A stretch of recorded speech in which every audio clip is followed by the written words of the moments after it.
चीखना चिल्लाना नहीं चाहिए।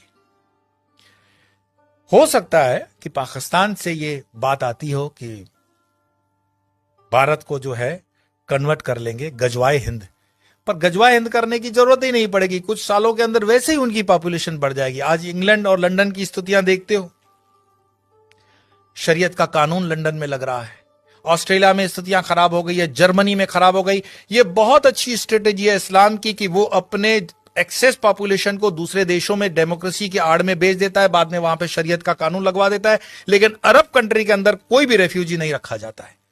मैं एक रिपोर्ट देख रहा था बीबीसी की, शायद बीबीसी की रिपोर्ट थी, जहां पे सऊदीया का जो वर्टिकल शहर बन रहा है उसमें कई गांवों के लोगों को मरवा दिया उसने, ऐसा आरोप है उन पर।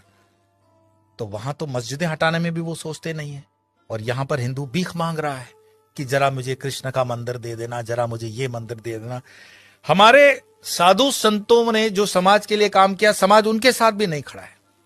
क्या आपको पता है कि आयुर्वेद के नाम पर भारत देश के अंदर जो फार्मेसी काम कर रही है वो मुस्लिम द्वारा चलाई हुई भी कई फार्मेसी हैं, और उनके 500 प्रोडक्ट्स हैं।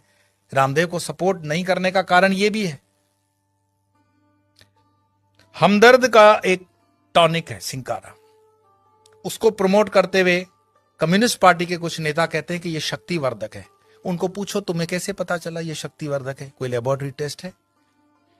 एलोपैथी के कंपैरिजन में जो रामदेव बाबा को कहा गया था कोरोना के कंपैरिजन में, वो चीजें सब पर लागू होनी चाहिए। क्या आपको पता है सोनू निगम जैसा कलाकार जो पिछले कई सालों से फिल्म इंडस्ट्री के अंदर बेहतरीन आवाज दे रहा है, उसने जब खुले से कहा कि इस अजान के कारण मुझे तकलीफ होती है, इंडस्ट्री में उसको काम मिलना कम हो गया, क्योंकि बॉलीवुड की इंडस्ट्री आज भी इस्लामिक फंडामेंटलिस्टों द्वारा डोमिनेट है।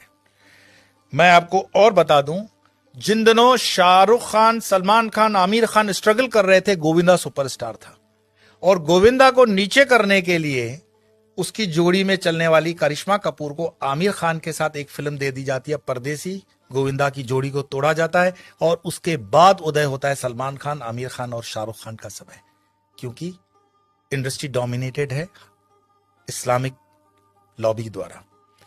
ऐसे कई मैं आपको उदाहरण दे सकता हूं, लेकिन मुख्य बात क्या है? क्या हमारे हिंदुस्तान में सारे मुसलमान खराब हैं? यह कहने का अर्थ नहीं है। हमारे हिंदुस्तान के अंदर आजम जी, प्रेम जी जैसे भी इंडस्ट्रियलिस्ट हैं विप्रो के, उन पर आरोप भले लगे कि वो मुसलमानों के हितों की ज्यादा सोचते हैं, हिंदुओं की नहीं, पर मैं इस पे नहीं जाऊंगा। परंतु यहां मुसलमान न सिर्फ बढ़ रहे हैं, सुख संपन्नता के साथ बढ़ रहे हैं, ऐसा उस रिपोर्ट में कहा गया है। तो दुखी कौन?